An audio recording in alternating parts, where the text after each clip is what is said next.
네, 필환경 시대를 맞아서 기후변화의 심각성을 되새기고 환경 이슈를 살펴보는 시간이죠. 환경하자. 서울환경연합의 김자연 활동가 지금 전화 연결돼 있습니다. 안녕하세요. 네, 안녕하세요. 자, 오늘은 변경되는 일회용품 사용 규제 내용을 좀 알려주시겠다고요? 네. 우리 생활 속에서 너무 쉽게 사용하고 버려지는 일회용품들, 큰 오염과 문제가 되고 있다는 사실은 이제 모두 공감하실 텐데요. 네. 지난 6월 큰 이슈가 되었던 일회용컵 보증금제도 있었고, 최근 카페의 일회용컵과 함께 식당, 편의점 등에서의 일회용품 사용 규제에 대한 변화가 생기고 있습니다. 오늘은 이와 관련해서 이야기를 좀 드려보고자 합니다. 네, 뭐 일회용품도 여러 가지가 있는데 먼저 비닐봉투 얘기부터 해보죠.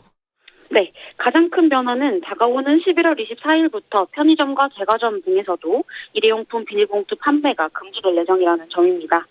지난 2019년부터 대형마트나 대규모 점포나 슈퍼마켓에서 진행되는 일회용품 비닐봉투 사용 금지 조치를 확대 시행하는 것으로 보시면 되고요. 네. 이전까지는 20원부터 100원까지 유상 판매하고 있던 그랬죠. 일반 비닐봉투를 이제 판매하지 않게 되고 구매할 수 없게 만든다는 내용입니다.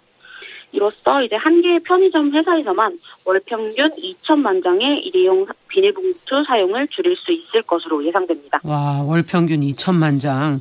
어쨌든 비닐봉투를 구매할 수 없다는 건 소비자들이 뭔가 준비가 필요하다는 것 같은데요. 네, 맞습니다. 그런데 일반 비닐봉투의 판매만 금지된다는 것으로 보시면 되고요. 종량제 봉투나 종이봉투, 다회용 봉투 등으로 대체된다고 보시면 됩니다. 그래서 대형마트에서 장을 봐보신 분들이면 아시겠지만 종량제 봉투를 구매해서 사용하시는 경험들처럼 네. 유사하게 바뀐다고 보시면 됩니다. 하지만 종량제 봉투도 일반 쓰레기를 버리는 용도의 재활용일 뿐이고 종이 봉투도 어쨌든 자원의 낭비이기 때문에 다회용 봉투나 장바구니를 활용하시는 걸 추천드리고 싶습니다. 네. 네, 근데 여기 참 아쉬운 부분이 있습니다. 이번 비닐봉투 규제 대상에 포함되지 않지만 엄청 많은 비닐봉투 쓰레기를 발생시키는 분야가 있는데요. 네. 바로 배달 앱입니다. 아, 네, 배달 음식뿐만 아니라 이제 생필품들도 배달을 할 수 있는 배달 앱에서는 파손 방지나 온도 유지를 위한 비닐도 가득해서 과대포장이라는 반응이 적지 않은데요. 이번 비닐봉투 규제 대상에 이런 퀵커머스 마트는 포함되지 않고 있습니다. 비닐봉투 쓰레기의 사각지대인 셈이죠. 배달 앱. 아무래도 배달 음식 좀 덜 시켜 드시고 장바구니 들고 다니시고 이제 노력을 하셔야 될 텐데. 카페, 식당 이런 데서도 뭐 변화가 있을까요? 네, 맞습니다. 카페에서는 이제 일회용 종이컵과 플라스틱 빨대의 매장 내 사용이 금지됩니다.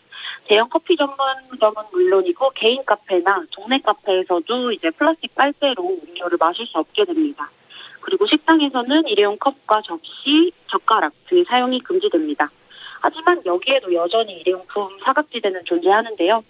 종이나 쌀 등으로 만들어진 친환경 빨대는 사용이 가능하고 또 실내 취식에만 금지될 뿐이지 테이크아웃, 포장을 할 경우에는 플라스틱 빨대가 사용이 가능해집니다. 또 나무젓가락 같은 경우도 편의점에서 즉석식품이나 조리식품을 취식할 때는 사용이 불가능하지만 컵라면이나 도시락 등을 취식할 때는 사용이 가능합니다.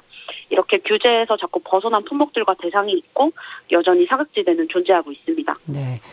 자, 그러면 그 비닐봉투와 빨대, 나무젓가락 등 많은 일회용품을 함께 줄이는 방향으로 그렇게 나가면 좋겠네요. 그럼 일회용 컵은 어떤가요? 여전히 미뤄지고 표류하고 있습니다. 플라스틱이든 종이컵이든 일회용컵의 쓰레기의 발생량은 날로 증가하고 있는데요. 지난 6월 갑작스럽게 유예가 된 일회용컵 보증금제에 대해서도 한번 말씀드렸었는데 네. 간단히 다시 말씀드리면은 이제 우리가 음료를 구입할 때 300원의 보증금을 지불하고 컵을 반납할 때 다시 그 보증금을 돌려받는 제도입니다. 네.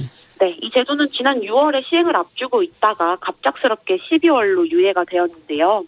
미뤄진 시행을 2달 정도 앞둔 지금 대규모로 축소가 돼서 반쪽짜리 규제라는 제도의 비판의 목소리가 크고 있습니다. 네. 이 제도는 이제 제주와 세종에서만 그것도 그 제품을 판매한 브랜드로만 컵을 반납할 수 있게 가능하게 변경이 되었는데요. 환경부의 추진 의지가 엄청 부족했다는 입장이 크고 있습니다. 환경부는 지난 2년의 준비 기간 동안 프랜차이즈 본사들과는 200여 차례를 만났지만 실제 이 사업을 현장에서 진행해야 하는 가맹점주들과는 10여 차례 만남에 그치고 말았다고 하는데요. 네.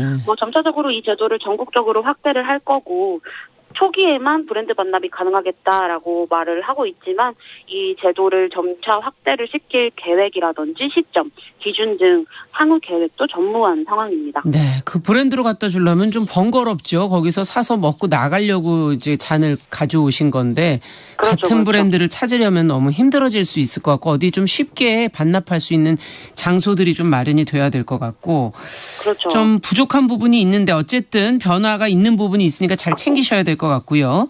자, 시민들 소비자들은 어떤 태도로 함께 하시면 좋을까요? 수도권의 쓰레기 매립지가 포화 상태에 이르고 있는 지금인데요. 일회용품 쓰레기를 줄이는 것은 정말 무엇보다 중요한, 우리 모두가 실천해야 할 가장 중요한 과제입니다. 물티슈나 배달의 비닐봉투, 종이빨대처럼 일부 품목이나 대상들이 계속 제외되거나 일회용컵 보증금제처럼 제도가 자꾸 미뤄지고 축소되다 보면 네. 쓰레기에 둘러싸이는 건 결국 소비자들이 놀이가 되고 말 겁니다. 소비자들은 그렇지만 소비 문화 자체를 바꿀 수 있는 주인공이기도 하기 때문에 소비자들의 권리, 일회용품을 소비하지 않는 권리로 쓰레기를 줄이는 것에 동참해 주시길 부탁드리고 싶습니다. 네, 소비하지 않는 것도 하나의 권리다.